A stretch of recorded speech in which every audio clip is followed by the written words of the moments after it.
delirium costs money in healthcare. We don't want these patients to be delirious, and that's why we try to do different measures that we'll talk about later in the episode to prevent that. But delirium is a huge cost in healthcare, and that's why they always stress about that stuff like ICU delirium. No wonder we assess that. I gotta go.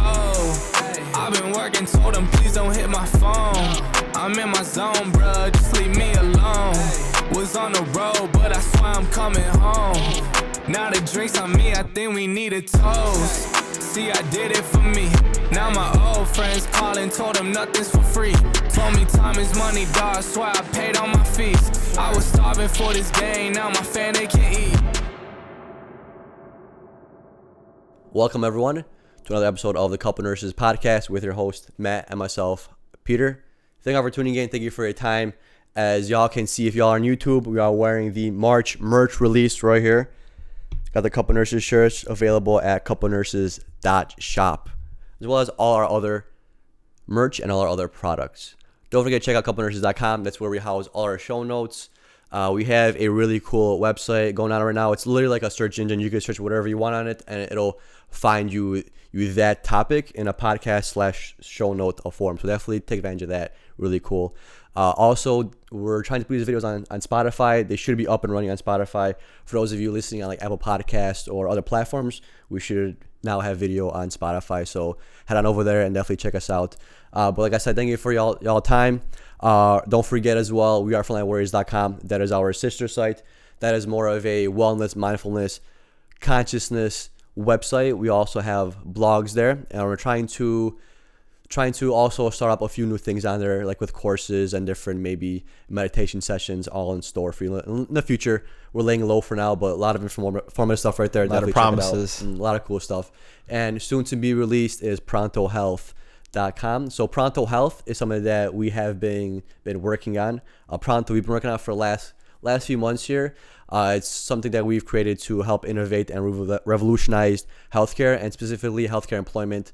It's going to be a really good platform that you can download on your iPhones or your Google devices, which is going to make onboarding, finding a job, and just pursuing different career paths a lot easier.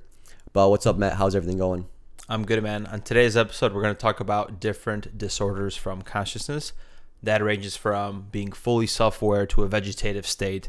In healthcare, this is very important in assessing your patient's level of consciousness. So why not having two ICU nurses talk about how altered levels of consciousness affects you in a healthcare setting from a critical care standpoint? It's going to be a good episode. Yeah, this is a very, very interesting concept because a lot of people don't get to experience this, even though this is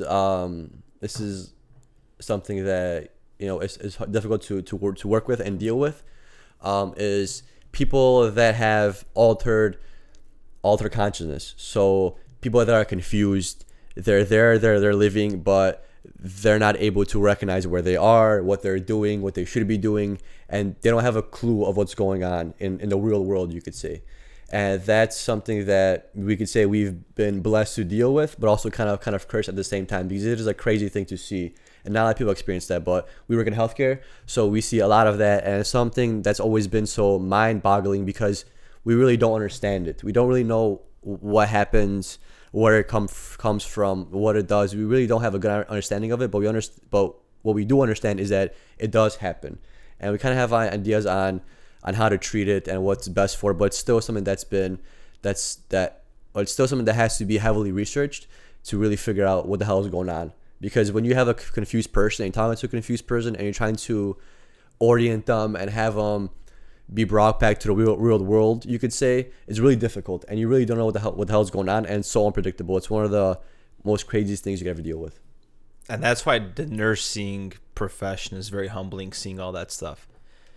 And consciousness ranges from a lot of things. In this reality that we're in currently, in the dreaming state, which is an altered state of consciousness, but we don't know what happens there. But what we know for certain is on the physical level. So if you want to find out the definition of consciousness, Palm and Bosner Diagnosis book defines this as being fully self-aware of the environment and having two aspects of that, content and arousal.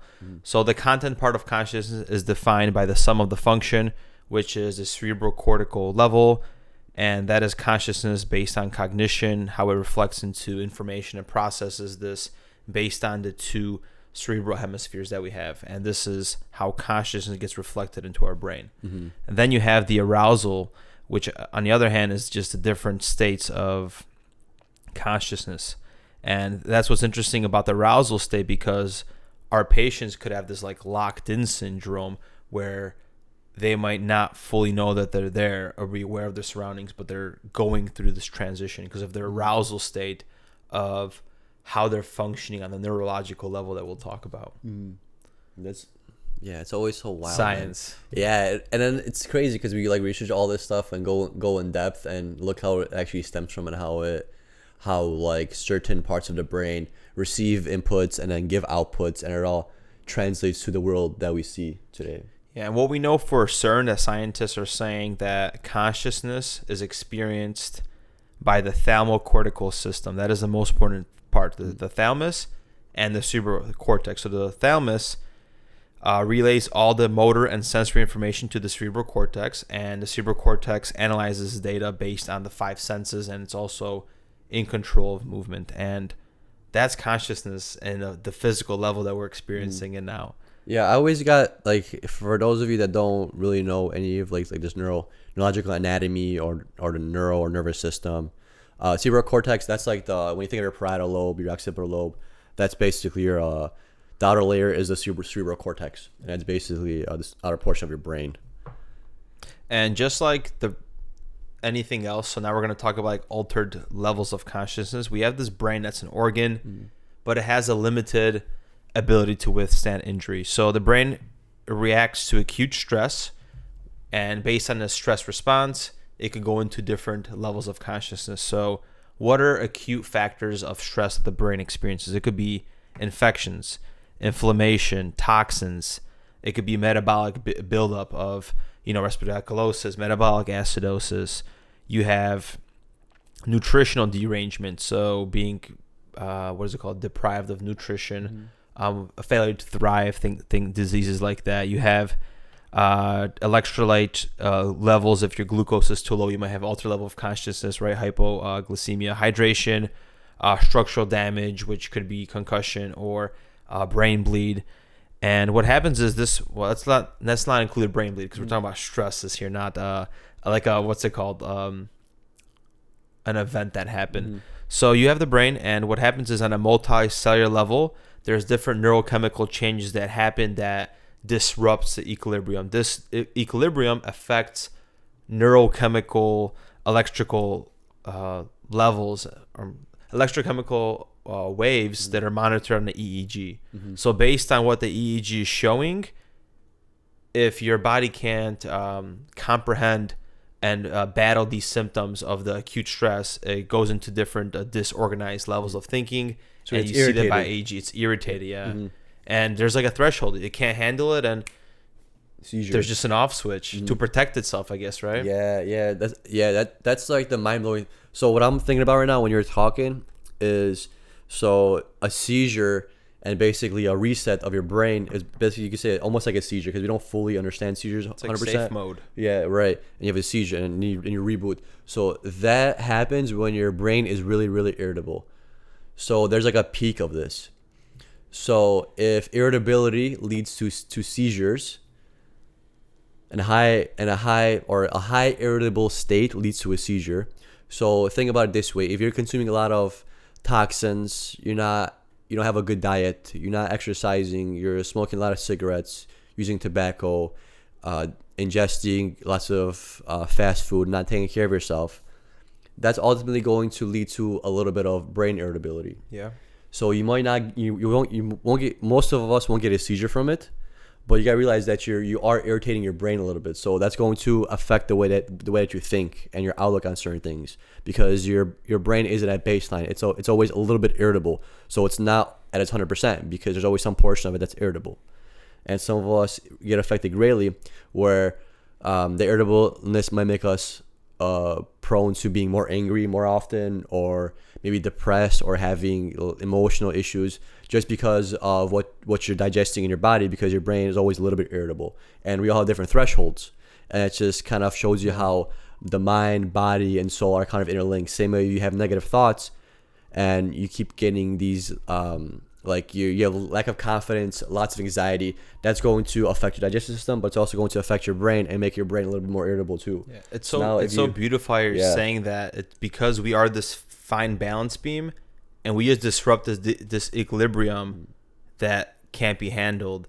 And like when I'm doing this, I think about it like supply and demand. So it's just a different organ system that's like supply and demand. So your cardiovascular system, if you get hypotensive, there's a supply and demand issue. So same thing with the brain. There's a supply and demand on the neural level, just like you mentioned, that it has to turn off. Crazy to think about. It's crazy how everything impacts you. We're never a one-step solution. Whatever's going on in your life, it's never a one-step solution ever, because we have all these systems that work all together, and usually it's not the disruption of one issue. It's usually one issue that disrupts another thing, and it's a cascade of things. So it's like to fix our lives, it's multiple fixes. That we're not a one-stop shop, you could say, for like fixing ourselves. Yeah. Same with like this one pill solution. That's why people like this idea of one pill solution, but there isn't a one pill solution, because the pill can only do one thing, and it's never one thing that he has to fix. It's multiple things that has to get fixed simultaneously. It might seem overwhelming, but that's how you got to approach things, because a lot of factors usually influence an outcome, and usually changing one factor isn't going to change the outcome. You usually have to change multiple factors. Yeah.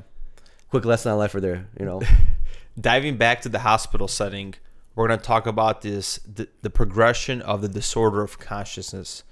So the first thing that develops in these patients that we see all over the hospital is delirium. So delirium is acute changes in behavior of consciousness on cognition.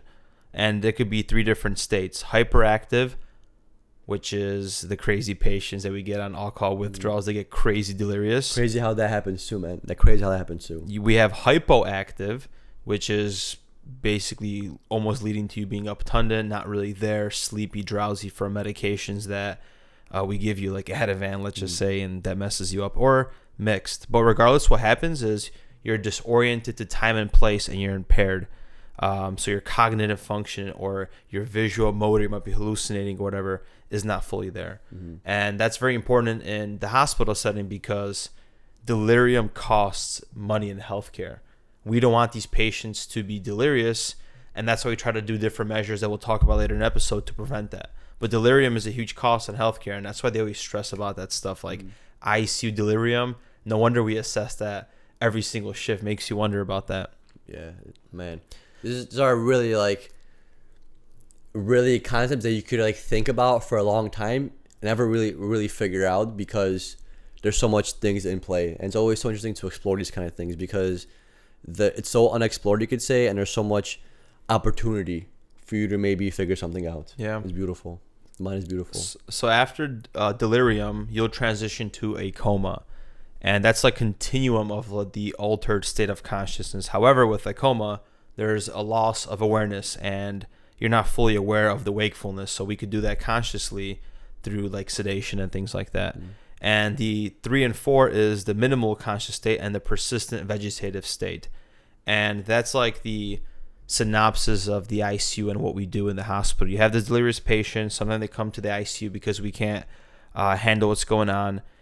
Sometimes they might go into this coma, what happens with like C19 or some crazy situation. They get a trach, and after 2 to 4 weeks, they might progress, they might recover, they might transition, they might pass away, or they might become minimally conscious or in this vegetative state that we see these patients that can't return because of a brain injury. And we just have to put them into a long-term care facility. Yeah, those are the hardest, man. Those are so hard, because like, you know how we talked about everything works together. So you could have a human body that could function on a ventilator. Technically it's alive, but there's no really brain activity. So the mind is gone, but the body's there. And what the crazy thing about this, and you can think of it as like a yin and yang, like the mind and body. So without the body, and the mind can't work to its full potential. Without the mind, the body can't work to its full potential. And it's crazy how there's a disconnect from one and directly impacts the other one. It's just like this fine balance. You need both. It's either if you don't have both, you're at a loss, regardless. Because you could have a brilliant mind, but if you don't have the body to be able to express what that mind wants and what that mind needs, technically it's just useless. If you have a body there that's technically functioning, it's living, it's growing hair, you're living, gaining weight, maybe losing weight, but there's no brain function, then what's the point of that body? It's useless. It's just there. Yeah, and where is that other part from the mind side that's like not there? Like what? How does that get? Does that exist? Is it just maybe not preoccupied anymore? You're just not aware of it, right? Like we don't know what that people is. Have the concept. There's this concept of mind, body, and soul, right? But what if that idea came from just because like there's a trinity, so there's some reason the threes have always been passed down from a long time. What if there's what if there's just a mind and a body, maybe, but with a soul? But then it brings up to this altered mental state where there is a mind. Mind is thinking, talking. There's a body that's being guided by this mind, but this mind thinks there in World War II. But the mind is there. The mind thinks World War II, moving around, and the body's moving around. It's just confused. Well, what's confused? So what's missing? Is the soul gone in that case? Can the soul come back then? Right. Does the soul leave when that happens? Because when you have a seizure, the body's working. It's seizing, right? The mind's technically still working because it's still firing. Technically, something's still going on there. But you're like pulled out of your body. And when a person comes out of a seizure, they come out of it slowly. So for a seizure, phase. does that soul maybe leave for a little bit and then come back and slowly get into things? Crazy concept. It's something that we could talk about for days because you just don't know, so nothing is incorrect. Yeah, and that's philosophy. There's no beginning or end. You just pick a point and you go into it because you can just go on forever. And when it comes to altered states of consciousness, there's also encephalopathy, which comes from the Greek word encephalon, which I cannot pronounce. The flan sounds good though. Yeah, but encephalopathy is defined as a diffusive disease of the brain that alters the structural things of it. So that's the hallmark that leads to the altered mental status. And those could be altered states of consciousness, just like you mentioned, either acute or chronic, very prolonged, could lead to mental changes that could be like slowly and progressive, such as Alzheimer's disease or dementias, or there could be something super acute like anoxic brain injury, which causes this chronic encephalopathy. So the cerebral part of your consciousness is not functioning. So yeah, but and consciousness is like multi-level, so it's just one aspect of your life that's not there. So who knows where the hell you are, because you don't technically exist. Like those people that, not to talk about drugs right now, but take like DMT and it disappears something and they don't exist, but where are you really? I don't know, man. But consciousness is a crazy concept. The mind, man. Like we got the heart down because it's a pump and functionality. Next is the brain. Imagine once we figure out exactly how it works, like we know how the heart works, like in and out. We know the heart fairly well in and out, guaranteed. And I know the heart fairly well, and I'm a nurse, so imagine how much a doctor knows. Imagine how much scientists know. Imagine how much these people that run these labs know. They probably know everything about the heart. Next is the brain, because it's a lot tougher. And realize that the heart is shelved by your ribs and your chest, but it's a lot easier to still stab somebody in the heart than it is to stab somebody in your brain. Imagine how important the brain is, how much we're going to learn about the brain, because the brain is housed by the skull. Everywhere it's by bone. And your heart, look how important your heart is, and look how easily it can be accessed. But look how hard it is to get access to your brain. Your body is literally cocooned around your brain because it's that important. So imagine what we could do if we could tweak it. Yeah, it's a Crazy. It's a giant storage device that the humans are trying to figure out and tap into. Because we could learn, like an animal could only learn to a certain extent, but our learning is almost infinite because we are creators. Lions don't build homes, but humans build homes. Yep. And after homes, now we have skyscrapers. So it just shows you that as humans, we have infinite possibilities. It just takes time It just takes time to develop these things, but slowly over time, we run a path to infinity and beyond. And beyond. Just to wrap up the mechanisms that are responsible for the disorders of consciousness, we talked about everything in the hospital. There's 3 things that stand out. So if you have this alteration, you have a disruption in the delivery of oxygen that the brain is trying to utilize. You have changes in the neuro excitability of your neurons, which are affecting your consciousness, and there's signaling alterations that could be affecting the changes in the brain volume of like Alzheimer's, or I'm thinking about volume itself as like herniations and crazy part of the ICU that we see, and potential causes. So we could go down and talk about experiences, because hypoxia is a big cause right now of altered states of consciousness in the ICU, where it could be codes, but right now it's a lot with the C19 not getting O2. Sometimes your patient is down for too long and there's hypoxia, and it's affecting the brain tissue. Yeah, you have ischemia, like Matt mentioned before, strokes, something cutting off the blood supply to their brain, which obviously impedes the function of the brain, as you all know.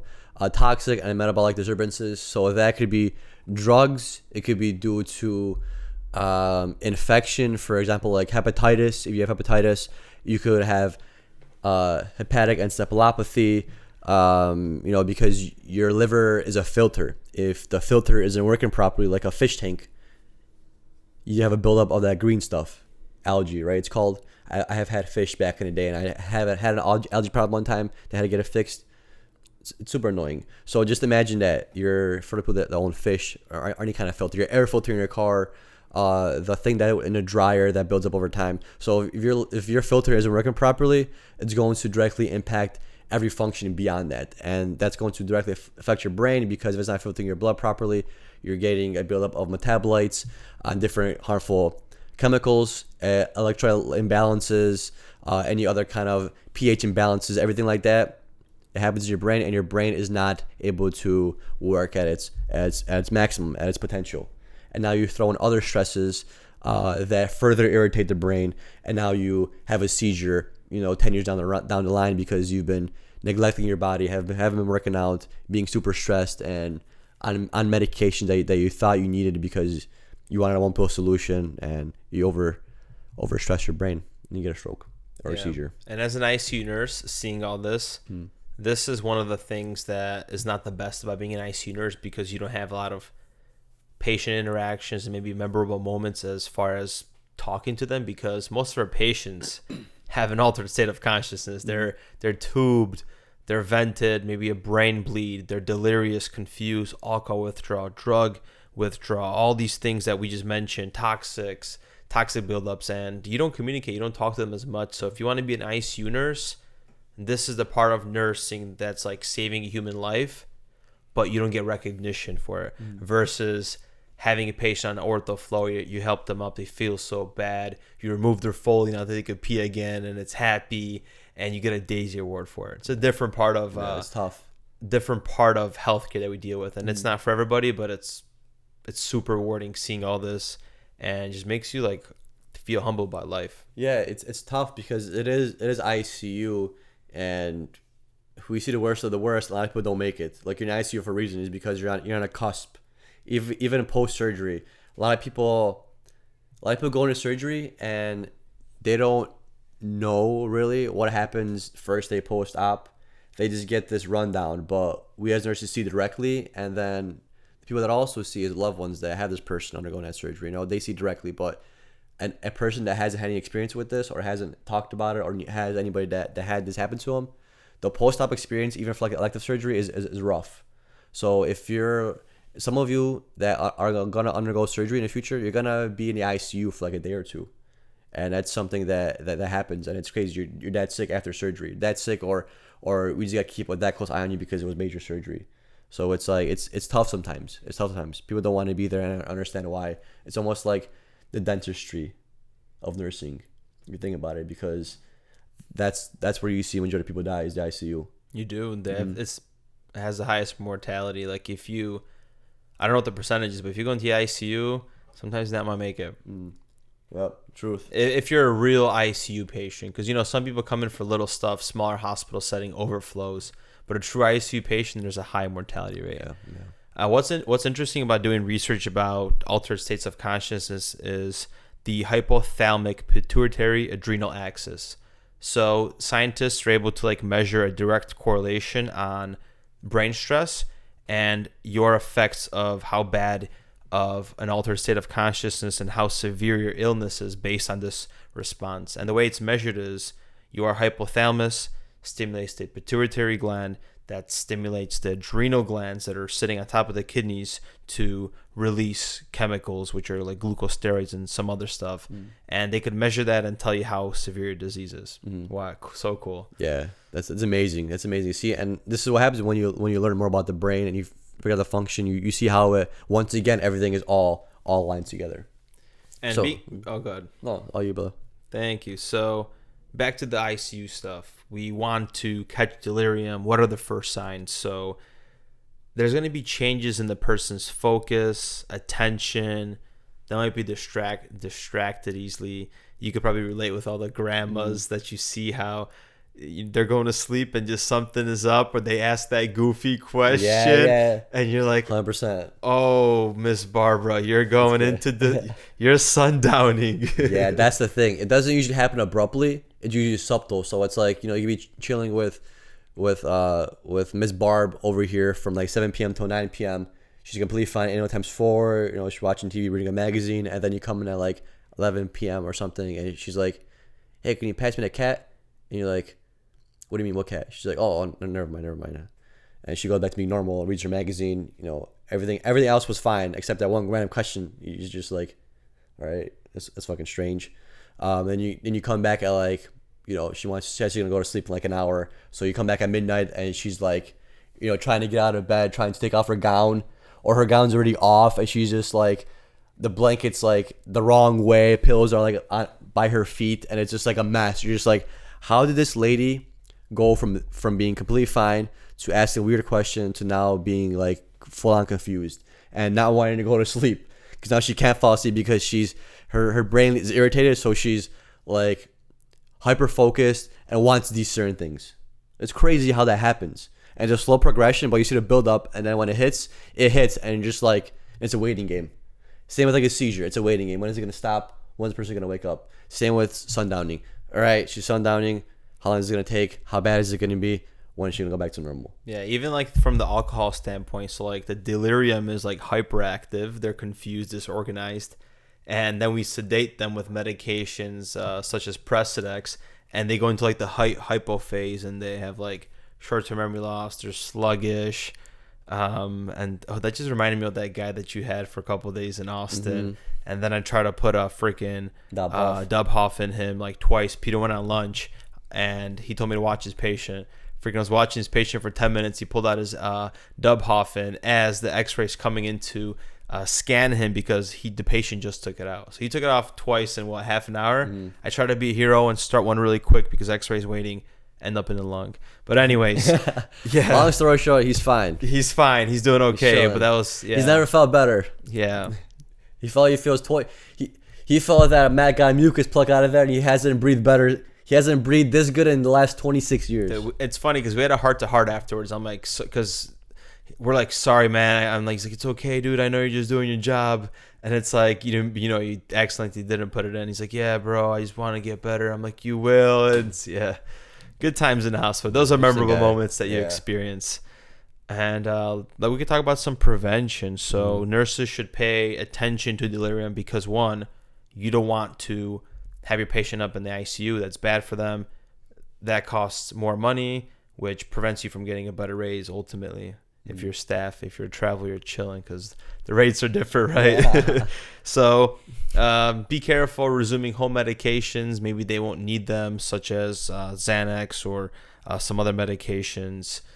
In the ICU, you want to prevent using chemical or physical restraints. So they get delirious from being tied up, going crazy, having bad sleep cycles, and it just messes them up. And they're staring at the same four walls for a couple of days. And it's just so sad sometimes seeing these patients in this level.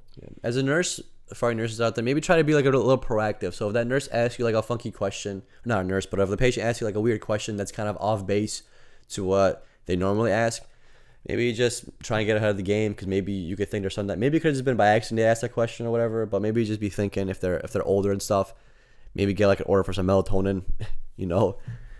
Doesn't always work, but maybe this grandma might do the trick for her, because a lot of times you give melatonin thinking it's gonna do something and never really does. But yeah, and then you might need to even escalate measures. Maybe they even have a PRN that you haven't maybe seen because you haven't scrolled that far down on the MAR. That maybe so there's some medication here that's like maybe like an antipsychotic or like a benzo or something on a PRN that says for delirium or for confusion. Then you're like, oh, so this has happened before. Yeah, you can kind of gauge the situation to better your experience and to better your life, to help, and also help the patient, because it's tough going through this. So a lot of times, like Matt mentioned, for alcohol, we put them on like a Precedex drip or give them Ativan to not knock them out, but take them out of that irritable state, because they're in like a high stressful state. So we give them these medications like Ativan or Precedex to kind of decrease their arousal. It's almost, you could say, like a little bit of sedation, you could say, for in layman's terms, and it helps them through it. So that's why medication out there to help them through this withdrawal. Same way there's medication out there to help people through delirium, through sundowning. So take use of that, because it's not it's hard to deal with from a nursing perspective and a physician perspective and any kind of healthcare professional perspective, but it's also a hard thing to deal with for the patient. So it's not the best thing to do to give somebody a medication to sedate them, to have them calm down and fall asleep. But sometimes it's the best thing for both ends and for both parties. So keep that in mind. Yeah, and that enforces sleep-wake cycles. And also, management tries to help with preventing delirium too. They have like those surveys, like world's night shift quiet. So sometimes if they have low scores, management brings that up on the huddles, like, you guys got to be quiet at night because we're giggling and patients aren't sleeping, which could affect their delirium. Which I understand. Yeah. If I'm in ICU trying to sleep or something, and I have people giggling and I can't fall asleep, and I've been there for like 5 or 6 days and I can't sleep because same 4 walls. Yeah, I'd be a little bit upset too. So I understand that. That's why you gotta keep it low, or go somewhere else. Be loud somewhere else. It's cool. Yeah. And if you have an altered state of consciousness and you end up in the ICU and you have like a coma, some of the things that we do as nurses is we manage your feedings. You need nutrition. So we put a Dubhoff in or an NG tube in, depending on if you need it long term, and we give you 2 feeds. We give you nutrition. Maybe your body can't handle 2 feeds. You had a GI procedure. We're going to go the TPN route, or something else might be happening. So we need to feed you, and we need to make sure you're pooping and having and peeing. So Yep. we give you stool softeners to make sure you have a bowel movement. If you don't have a bowel movement in 3 to 5 days, the nurse is going to be really asking why, and she's going to try to get that poop out. So it's kind of funny in the ICU. The poop has to come out, man. Mm-hmm. If there's super leaky, we might put in like a fecal management system, in which is just a donut-shaped plastic tube that goes up your rear, and we irrigate it once a shift with like 40 cc's to make sure you're emptying in the bag. And that's really crucial for ICU patients, because it prevents like skin irritation. If you keep constantly having diarrhea, you could have an ulcer, especially laying constantly on your back. And then the bladder, we got to put a Foley in, a straight catheter, or you could pee on your own. But those are 2 major things that we're managing in the ICU. Yeah, and it's tough, man. We work in a field where we constantly get shit on, literally. Yeah, that's one part of healthcare. Yeah, what goes in has to come out too. When we feed you, it's gotta come out too. Yeah, and also airway management. So if you have altered state of consciousness in a coma, we do a not OG tube. We do put an ET tube in. We intubate you if you need it for longer than 2 weeks sometimes, or we might think you might just be in there for a while, like with C19. Like in LA, the COVID patients that came in, they prophylactically just trach them. So we might be managing that and suctioning you. We might be managing your muscle tone, PTOT stuff, like pressure ulcer prevention. Yeah, the proactively traching somebody is crazy. Because think about it, that is good, because a lot of times with the C19 patients, they get so sick on the vent, or they're too unstable for surgery, so they can't even trach them. Yep. If your PEEP goes past 8, I don't know what the criteria is, it becomes unsafe to trach you. We want to prevent infections. That's the worst thing. You come in for one thing, you develop pneumonia or something else, or UTI. So we manage everything from sepsis to management of fevers to seizures.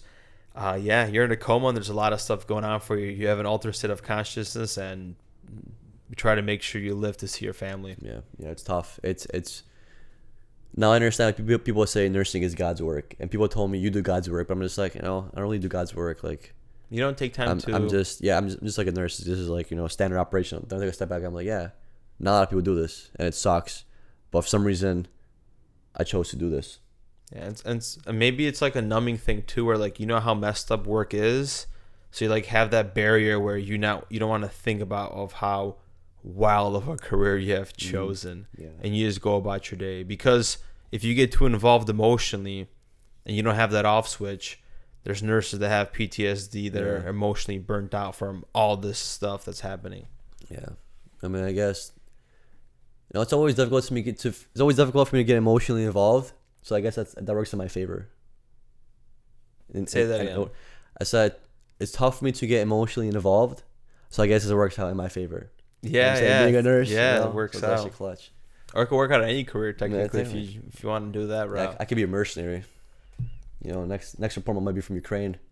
Yeah, we just talked about that in that episode. So you're good to go here, man. Yeah. You know the plans. You could handle the Middle East, wherever you want to go to. You could parachute.